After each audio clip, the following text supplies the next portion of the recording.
the Chase Thomas Podcast, for people who have nothing but time to kill.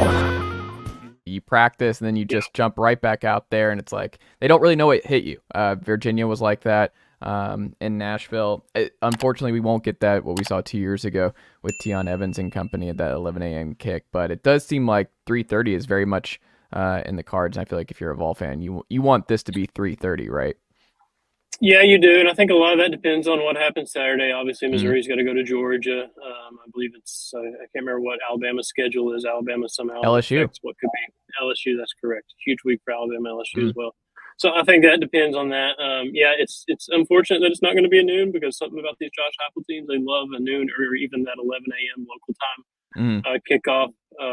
I think the way they answered at Kentucky and the way they found ways to win that football game in the second half makes me feel a lot better about them going to Missouri because of the way they fell apart in the second half to Alabama. And that was an ugly loss, and that's an emotional loss. And had an opportunity to do something really special in Tuscaloosa, and you couldn't finish the deal. For them to come back and stay on the road against a pretty good Kentucky team, a Kentucky team that had throttled Florida at home a few weeks back.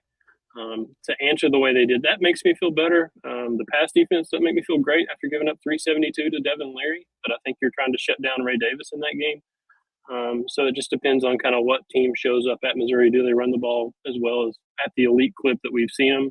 And do they get back to playing better pass defense? A lot of those questions they got to answer. I think I have a sneaking suspicion that the pass defense is not going to be better next week against Mizzou. My gut tells me Mizzou and that offense and Luther Burden and company. Because like Luther Burden over the middle, I don't know if Brent's sleeping right now. Grant, you can check in on this, but Brent thinking about Luther Burden over the middle over and over again for Mizzou and Columbia. But I feel like that's probably on the menu for the Tigers. But I just feel like for me, I don't, and I'm curious if you feel the same. I think Tennessee's going to have to score like 45 to beat Mizzou in 2 weeks. Like, for them to get a win, I don't think they're going to be able to get away with the 35, 30 even. I think you're looking at 40 plus, because any of the folks waiting on this defense and the pass defense and company to have a big weekend on the road in Columbia, this Mizzou offense I think is really good. I think the defense has a lot of holes, and I think Tennessee will be able to exploit a lot of them, but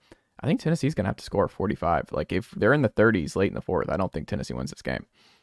Yeah, and I think that means a fast start and a sustained fast start, not the touchdown drive at Florida and then give up 20 in the second quarter. Yeah. This as explosive as Josh Heupel offenses are and have been the last couple of seasons, I don't think this brand plays well from behind, because they have to lean on the run game so much.